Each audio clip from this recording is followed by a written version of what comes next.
bàbá Èkìtì ti sọ̀kò ọ̀rọ̀ tó lágbára ránṣẹ́ sí ààrẹ Ìbà Gani Adams àtàwọn ọmọ ẹgbẹ́ Yoruba Council of Elders lórí ọ̀rọ̀ Yorùbá Nation pé òmìnira ilẹ̀ Yorùbá ó ní ìran Yorùbá need kò kí ń ṣe restructuring gẹ́gẹ́ bí ohun tí àwọn ọmọ ẹgbẹ́ Yorùbá Council of Elders tí wọ́n ṣe ti ń polongo ẹ̀ fún ìjọba ààrẹ Bọ́lá Ahmed Tinubu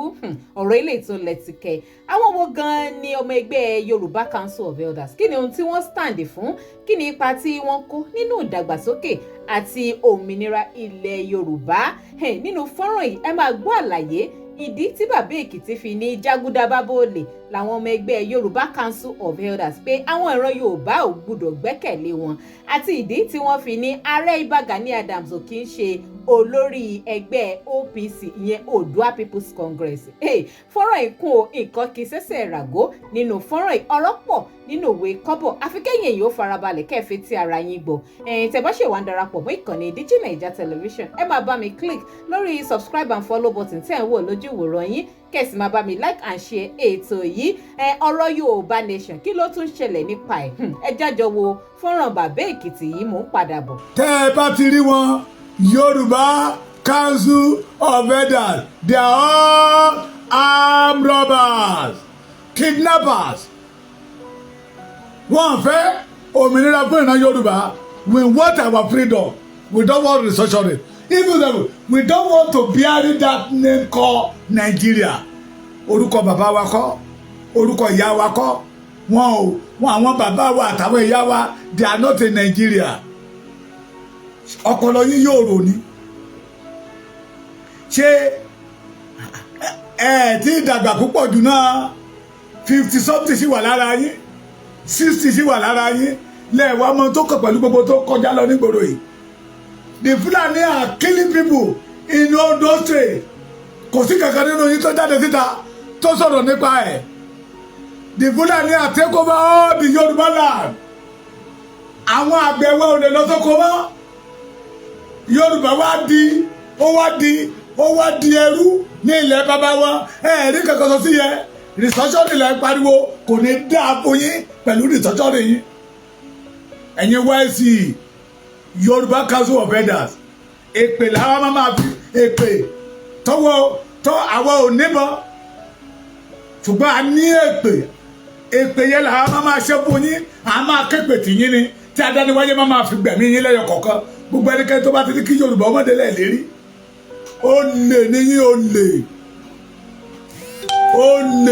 olè ọlọ́ṣà níyín ẹ̀ ní kú síbi táṣọ yín wà ẹ má dá wọn lóhùn Yorùbá ẹ pariwo lè léwọ́ lórí ẹ má dá wọn lóhùn àwọn ọ̀tá òmìnira Yorùbá nìyẹn Yorùbá Council of Elders gbogbo ìwé ó wà lọ́wọ́ mi nígbà tẹ́tẹ̀ síta ìgbà kan mo ti sọ̀rọ̀ nípa wọn rí tẹ́jáde síta tọ́lá àwọn ní agbẹnusọ the new voice for the Yorùbá race ẹ̀ ní jèrè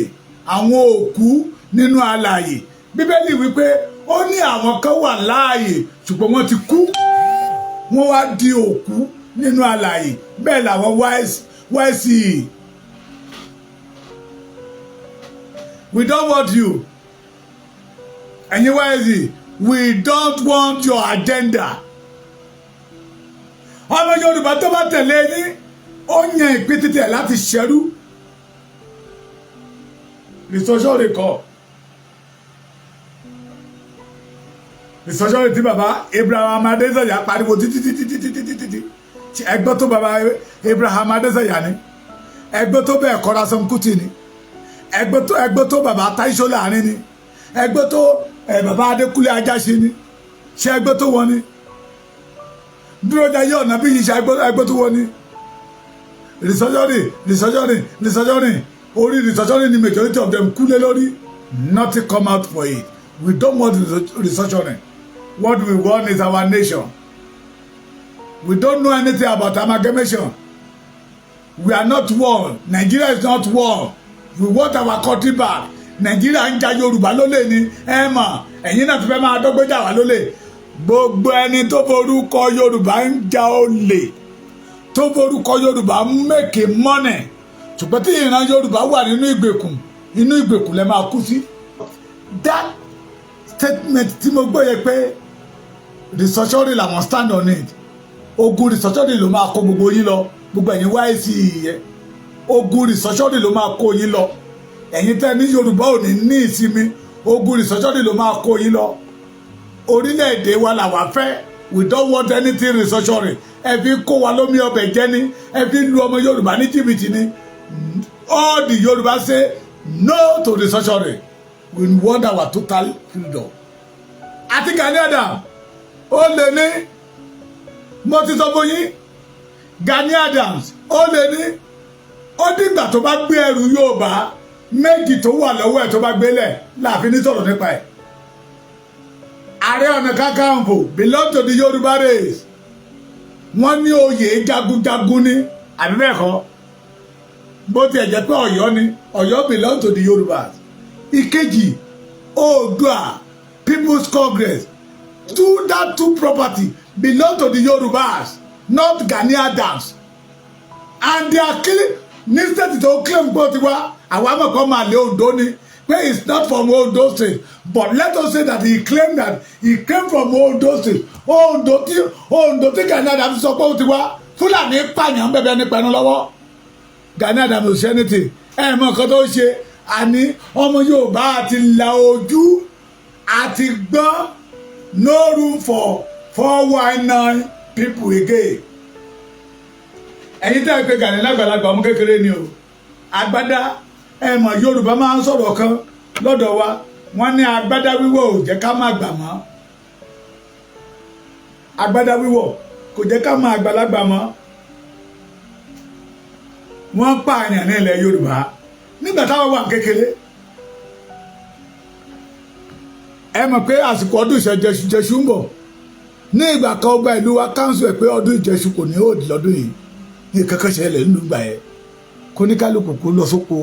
kó lọ máa jẹṣu ẹ̀ jẹ́jẹ́ ìlú tó bá rí pé tó já mi ò fẹ́ sọ ìdàkejì tó bá ṣẹlẹ̀ àwọn àjọ̀dún kan wọn máa ń wà tán máa ń ṣe tí wọ́n á káńsù ẹ̀ pé lọ́dún yìí o irú orò báyìí ò ní jáde o àníṣọdún báyìí o fún ìdí kan fún ìdí kejì o bóyá èèyàn pàtàkì kan lọ nílùú wọ́n á dá orò yẹn dúró tí Yorùbá ń là kọjá lọ́wọ́lọ́wọ́ during the Buhari regime over 29,000 Yorùbás ní Fúlàní pàdánù ṣé Gani ṣé èèyàn ní Gani ṣá Gani Adams ṣé èèyàn ní Gani mi rò bẹ́ẹ̀ ọ̀dọ́ wọn lọ́ máa lé ní wọ́n ní kì í ṣe Yorùbá ó dẹ̀ ń hùwà bẹ́ẹ̀ kò sí tó kan Gani ọmọ Yorùbá Fúlàní ìbá máa pa wá gbàtọ́tẹ́ pé àwọn ẹbí ẹ̀ ló ń pa wá gbàtọ́tẹ́ pé àwọn fámìlì Gani ló wá ń pa wá bíbà yìí kò sí tó kan Gani nípa ẹ̀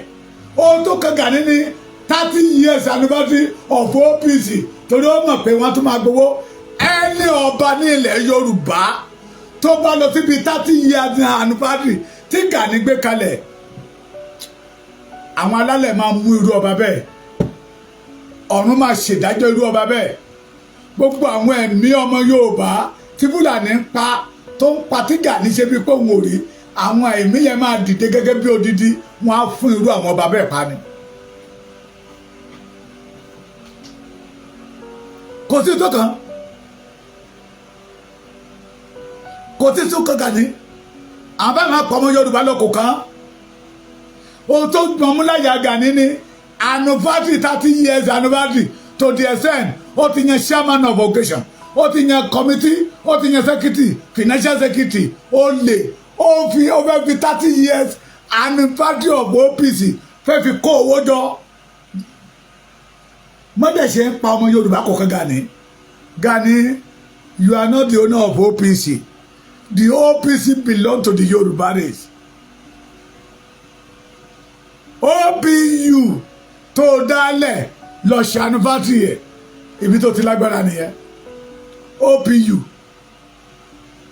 OPU tó dálẹ̀ ṣùgbọ́n tó OPC o it did not meanwhile you are not the leader of OPC you are not the leaders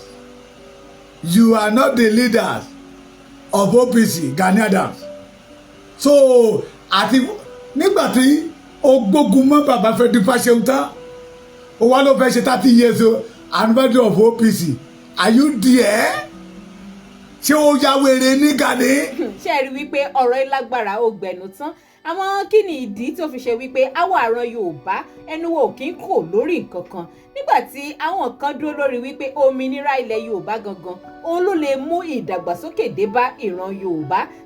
táwọn kan wá lọ ń sọ létí ìjọba wípé restructuring ti wà òkè fún ìran Yorùbá àbẹ́ẹ̀rí wípé ó lágbára nígbà tẹnuwọ̀ ò bá kò ǹjẹ́ ìjọba góòtì ẹ̀ tèkì wá serious ǹjẹ́ wọ́n mọ̀ wípé a really ní ìdí òmìnira tí à ń pè fún gangan ṣá kí ló dé tẹnuwọ̀ òfin kí n kò sincerely ọ̀tẹ̀ ni ò ń jẹ́ kí ẹnu wa kò ní ọ̀pọ̀ ọgbà lórí ọ̀rọ̀ kan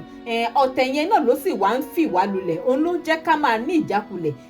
ṣùgbọ́n gẹ́gẹ́ bí ìṣe wa ẹ tún já lọ wo táwọn èèyàn sọ lọ́dà kọ́mẹ̀ntì fídíò bàbá Èkìtì káti ẹ̀ wò bóyá àwọn ọmọ Yorùbá gan tiẹ̀ ń sọ̀pọ̀tì gbogbo ọ̀rọ̀ tí bàbá Èkìtì sọ àbí wọ́n against wọn ó yẹ ẹ já ka kọ́mẹ̀ntì kan àbí méjì gẹ́gẹ́ bá ṣe ń rí ní under kọ́mẹ̀ntì fídíò yìí a rí kọ́mẹ́ntà kan Ọlájùwọ̀n ó ní ẹ̀yin àgbà òfò ẹ fi ayé àwa ọmọ ọkọ Yorùbá sílẹ̀ ó ga ọ àwọn wo làgbà òfò tí wọ́n ń dá ìlọsíwájú àwa ọmọ Yorùbá dúró ó lágbára kọ́lọ̀ ń bá wa tètè fi ojú wọn hàn ni. Another commenter Ramond ó ní good job bàbá Èkìtì God bless you sir. Mo dúpẹ́ ní bẹ́ẹ̀ ni sir ẹ kú làákàyè bàbá wa kí Ọlọ́run ọba gbà wá lọ́wọ́ àwọn amúnisìn Fúlàní àgbẹ̀nipa yìí o exactly ibi ìdírètí tí àwọn Fúlàní dáràndáràn bí wọ́n ṣe ń pa àwọn àgbẹ̀ wa nínú oko kò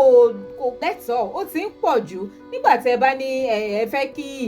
ìlọsíwájú wà ní society ẹ fẹ́ kóúnjẹ bọ̀ wá kún ẹ fẹ́ kóúnjẹ pọ̀ ní àwùjọ ṣùgbọ́n tó yẹ pé àwọn àgbẹ̀ ẹ̀rù ń bà wọ́n láti lọ sínú oko nígbà tó yẹ pé àwọn Fúlàní yẹn pípa láǹpa wọn dànù lórí nǹkan tí ì ṣe tiwọn ṣẹ́ni pé ọ̀rọ̀ yìí lágbára ó gbẹnu tán kọ́lọ́hún ó gbà wá ní lórílẹ̀‐èdè Nàìjíríà. Another commenter Babatope ó ní no to restructuring yes a million times to Yoruba nation.